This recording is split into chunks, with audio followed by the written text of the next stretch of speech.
+2 ஸ்டூடெண்ட்ஸில் நம்ம அடுத்து பார்க்க போகிற டாபிக் வந்து ரோல்ஸ் தியரம் அப்படிங்கிறதுனா என்னன்னு பார்க்க போகிறோம். லெக்ரான்ஜியஸ் மீன் வேல்யூ தியரம் என்ன அப்படின்னு பார்க்க போகிறோம். ரெண்டுமே ரொம்ப ரொம்ப ஈஸியான டாபிக். டேஞ்சன்ட் நார்மல் பார்த்தோம், அடுத்து எல்ஹாஸ்பிட்டல் ரூல் அப்ளை பண்ணி எப்படி போகிறதுன்னு பார்த்தோம். அப்புறம் இந்த ரோல்ஸ் தியரம்னா என்ன, லெக்ரான்ஜியஸ் மீன் வேல்யூ தியரம் என்ன அப்படிங்கிறதெல்லாம் பார்ப்போம். இதெல்லாம் பார்க்கறதுக்கு முன்னாடி ஒரு விஷயம் தெரிஞ்சுக்கங்க. இப்போ இன்டர்வெல்ல 2 டைப் எடுப்பாங்க. இப்போ ஒரு டைப் பார்த்தீங்க அப்படின்னா இந்த மாதிரியான ஒரு இன்டர்வெல் போடுவாங்க, ஸ்கொயர் பிராக்கெட்டா போடுவாங்க. இந்த பிராக்கெட்டுக்கு பேர் வந்து க்ளோஸ்டு பிராக்கெட் அப்படின்னு பேர்.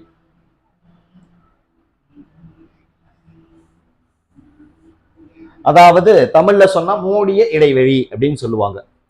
என்ன அர்த்தம் அப்படின்னா, இப்ப நம்ம என்ன செஞ்சுக்கலாம்னா வேல்யூ எதுல இருந்து எது வரைக்கும் எடுத்துக்கலாம் அப்படின்னா a less than or equal to x less than or equal to b. நம்ம ஒரு வேல்யூ எடுத்துக்கணும் அப்படின்னா எதை எடுத்துக்கலாம், இதுக்கு முன்னாடி இந்த இன்டர்வெல்குள்ள இருந்து ஒரு வேல்யூ எடுக்கணுங்கிறாங்க.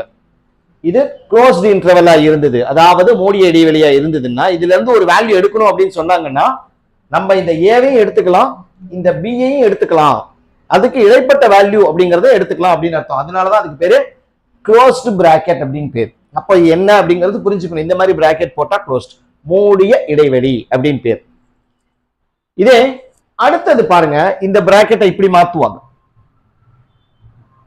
கர்வ் பிராக்கெட்டா போடுவாங்க. இந்த மாதிரி போட்டிருந்தாங்கன்னா அதுக்கு பேரு திறந்த இடைவெளி அப்படின்னு தமிழ்ல பேரு. இங்கிலீஷ்ல சொல்லும்போது ஓப்பன் பிராக்கெட் அப்படின்னு பேர்.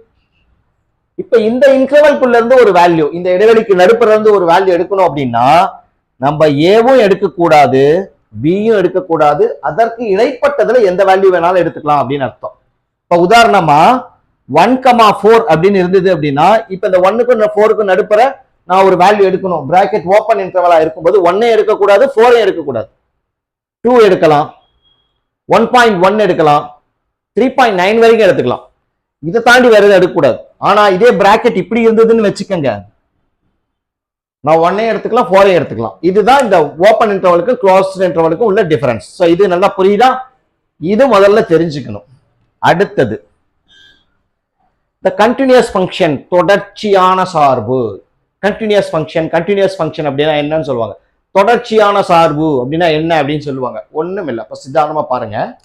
இப்ப f of x is equal to -2x அப்படின்னு எடுத்துக்கிறேன். அதாவது y equal to -2x அப்படின்னு எடுத்துக்கிறேன். எக்ஸுக்கு நீங்க எந்த மதிப்பு போட்டாலும் எனக்கு ஒய்க்கு மதிப்பு கிடைக்குமா கிடைக்காதா? For any value of x definitely we can have value of y. அப்படிங்கும்போது எனக்கு எங்கேயுமே பிரேக்கப் ஆகாம கண்டினியூஸான பேர் ஆஃப் பாயிண்ட்ஸ் கிடைச்சிக்கிட்டே இருக்கும், ஒரு ஜோடியான புள்ளிகள் வந்து எனக்கு கிடைச்சிக்கிட்டே கிடைக்கும். இதை தான் நம்ம என்னன்னு சொல்லுவோம் அப்படின்னா தொடர்ச்சியானது, கண்டினியூஸ் அப்படின்னு சொல்லுவோம். ஸோ இந்த மாதிரி இருந்தாலும் அதுக்கு பேரு தொடர்ச்சியான, கண்டினியூஸ் அப்படிங்கிறது அர்த்தம். புரியுதா உங்களுக்கு? தொடர்ச்சியானதுன்னா என்னன்னு புரியுதா உங்களுக்கு? ஸோ இப்போ எக்ஸுக்கு எந்த வேல்யூ போட்டாலும் ஒய்க்கு எனக்கு ஒரு வேல்யூ கிடைச்சிக்கிட்டே இருக்கணும். அப்படி கிடைச்சிக்கிட்டே இருந்ததுன்னா அதுக்கு பேரு தொடர்ச்சியான வேல்யூ அப்படின்னு பேர், கண்டினியூஸ் ஃபங்க்ஷன் அப்படின்னு பேர்.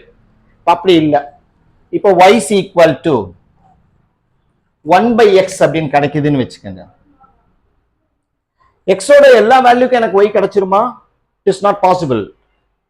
We can't have y value for all values of x. Suppose if x is equal to 0, x ஓட வேல்யூ 0வா இருந்தது அப்படின்னா 1/0ங்கிறது அன்டிஃபைன்ட், இன்ஃபினிட்டி கிடைக்கும். அப்போ எனக்கு இந்த பாயிண்ட்ல ஃபங்க்ஷன் தொடர்ச்சியற்றது, டிஸ்கண்டினியூஸ் பாயிண்ட்னு பேர் இதுக்கு. புரியுதா உங்களுக்கு? ஸோ கண்டினியூஸ் பாயிண்ட்னா என்ன, டிஸ்கண்டினியூஸ் பாயிண்ட்னா என்னன்னு புரியுதா? ஓப்பன் இன்டர்வல்னா என்ன, க்ளோஸ் இன்டர்வல்னா என்னன்னு புரியுதா? கரெக்ட். இதெல்லாம் தெரிஞ்சதுன்னா இப்ப நம்ம ரோல்ஸ் தியரம் அப்படிங்கிறத பத்தி விளக்கம் சொல்லிடுறேன். ரோல்ஸ் தியரம் தமிழ்ல ரோலின் தேற்றம் அப்படின்னு சொல்லுவாங்க. என்ன சொல்றாங்க அப்படின்னா, let f of x be a function. f of x ஒரு சார்பு அப்படின்னு சொல்லுவாங்க. இது என்னென்ன விஷயங்கள் சாட்டிஸ்ஃபை பண்ணும் இந்த f of x அப்படிங்கிறது? ரோல்ஸ் 3 கண்டிஷன் சொல்லியிருக்காரு. என்னென்ன 3 condition? f of x is continuous on closed interval a, b. a, b னுடைய ஒவ்வொரு வேல்யூவுக்கும் f of x க்கு வேல்யூ கிடைக்கணும் அப்படின்னு அர்த்தம். அதான் கண்டினியூஸ். f of x இந்த க்ளோஸ்டு இன்டர்வெல்லுடைய a, b னுடைய ஒவ்வொரு வேல்யூக்கும் எனக்கு f of x க்கு வேல்யூ கிடைக்கணும். அதனாலதான் அந்த இன்டர்வெல்ல f of x கண்டினியூஸ் ஆகி இருக்கணும். அதுதான் கண்டினியூஸ் அப்படின்னு சொல்றாங்க. அடுத்தது பாருங்க, இந்த ஓப்பன் இன்டர்வெல் a, b ல f of x என்னவா இருக்கணும்? எனக்கு டிஃபரன்ஷியபிளா இருக்கும். அதாவது இந்த ஃபங்க்ஷன் ரோலினுடைய ஃபர்ஸ்ட் கண்டிஷனை சாட்டிஸ்ஃபை பண்ணணும், ரோலினுடைய செகண்ட் கண்டிஷனை சாட்டிஸ்ஃபை பண்ணணும். அடுத்தது மூணாவது condition, f of a is equal to f of b. அதாவது இதனுடைய வேல்யூவும் இதனுடைய வேல்யூவும் ஈக்குவலா இருந்ததுன்னா அப்ப f வந்து ரோலினுடைய இந்த மூணு கண்டிஷனை சாட்டிஸ்ஃபை பண்ணிச்சு அப்படின்னா, இந்த மூணு கண்டிஷனையும் சாட்டிஸ்ஃபை பண்ணிச்சுன்னா ஏவுக்கும் பிக்கும் in between A and B we have one value c. c னு ஒரு வேல்யூ கிடைக்கும், அட்லீஸ்ட் ஒரு வேல்யூவாவது கிடைக்கும். நிறைய வேல்யூ கிடைக்கலாம், அதுல எந்த நிறைய வேல்யூ இல்லைன்னா கூட அட்லீஸ்ட் ஒரு வேல்யூவாவது in between A and B, ஏவுக்கும் பிக்கும் நடுப்புற ஒரு வேல்யூவாவது, நிறைய வேல்யூ கிடைக்கும், அதுல ஒரு வேல்யூவாவது சி அப்படின்னு கிடைக்கும். எப்ப f dash of c is equal to 0 அப்படின்னு, அதாவது ஃபர்ஸ்ட் அதனுடைய ஃபர்ஸ்ட் டெரிவேட்டிவ் வேல்யூ போட்டு கிடைக்கிற ஈக்குவேஷனை சால்வ் பண்ணீங்கன்னா அதுல கிடைக்கிற சொல்யூஷன்ல ஒரு சொல்யூஷன் வேல்யூவாவது கொடுத்திருக்க இன்டர்வெல்லுக்கு நடுப்புற இருக்கும் அப்படின்னு சொல்றாங்க. இதுதான் ரோல்ஸ் தியரம். இந்த மூணு கண்டிஷனும் ரோல்ஸ் கண்டிஷன். ஸோ இந்த ஃபங்க்ஷன் f of x அப்படிங்கிற ஃபங்க்ஷன் சார்பு இந்த ரோல்ஸ் கண்டிஷன் சாட்டிஸ்ஃபை பண்ணிச்சுன்னா, ரோலினுடைய கட்டுப்பாடுகளை நிவர்த்தி செய்தால் இது உண்மை அப்படிங்கிறது தான் ரோல் தியரம். அடுத்தது லெக்ராஞ்சியஸ் மீன் வேல்யூ தியரம், அதாவது லெக்ராஞ்சியின் இடைமதிப்பு தேற்றம் அப்படின்னு சொல்லுவாங்க. லெக்ராஞ்சியின் இடைமதிப்பு தேற்றம். இது ரெண்டுலையும் இந்த ஃபர்ஸ்ட் 2 பாயிண்ட் ஒரே மாதிரி தான் இருக்கும். இந்த இன்டர்வெல்குள்ள அது கண்டினியூஸா இருக்கணும், இந்த இன்டர்வெல்ல அது டிஃபரன்ஷியபிளா இருக்கணும். அடுத்தது இது ரெண்டும் இருந்ததுன்னா, இந்த ஃபங்க்ஷன்ல இது ரெண்டும் இருந்ததுன்னா, இந்த ஃபங்க்ஷன் இது ரெண்டையும் satisfy பண்ணிச்சுன்னா there exists one point c. இதுக்கும் ஒரு பாயிண்ட் கிடைக்கும். c belongs to a, b such that f dash of c is equal to f of b minus f of a by b minus a. So இது ஒரு ஈக்குவேஷனா கிடைக்கும். இதை solve பண்ணா கிடைக்கிற வேல்யூல ஒரு வேல்யூவாவது இன் பிட்வீன் a, b ல நடுப்பற இருக்குது அப்படின்னு சொல்றாங்க.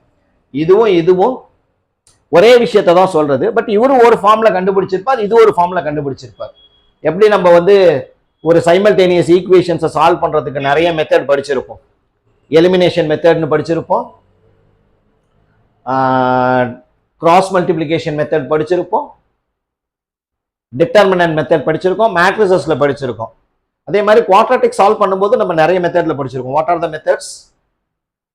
Perfect square method, using formula, ஃபேக்டரைசேஷன்லாம் படிச்சிருக்கோம். அது மாதிரி தான், அது மாதிரி இதுவும் they are 2 different types. ரெண்டு டைப்லையும் நம்ம கண்டுபிடிக்கிறது தான் விஷயம். அந்த c-னுடைய வேல்யூவை கண்டுபிடிக்கணும்.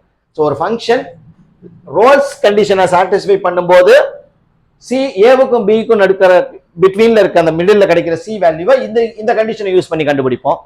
அதே c-னுடைய value Lagrange mean value theorem use பண்ணும்போது இதை யூஸ் பண்ணி கண்டுபிடிப்போம். அவ்வளவுதான் விஷயம். இதை பத்தின விஷயங்களை தான் நம்ம நாளை, அதாவது அடுத்த வீடியோல பார்க்க போறோம் நம்ம. ஸோ இந்த ரிசல்ட் எல்லாம் நல்லா வச்சுக்கிட்டு அடுத்த வீடியோவுக்கு வெயிட் பண்ணுங்க, சப்ஸ்கிரைப் பண்ணுங்க, வீடியோவை நிறைய பேத்துக்கு ஷேர் பண்ணுங்க. இதே மாதிரி உங்களுக்கு எந்த போர்டில் படிச்சிருந்தீங்கனாலும் சரி, உங்களுக்கு என்ன கொஸ்டின்ல டவுட் இருக்கு, பர்டிகுலரா எந்த கொஸ்டின் வேணுமோ அதை எங்களுக்கு மெசேஜ்ல போடுங்க. ஸோ போட்டீங்க அப்படின்னா இந்த m is equal to m அப்படிங்கிற இந்த அகாடமி மூலியமா நடத்துற அந்த யூடியூப் சேனல் உங்க எக்ஸாமுக்கு நீங்க நிறைய ஸ்கோர் பண்றதுக்கு ஹெல்ப் பண்ண தயாரா இருக்கு. பாய்.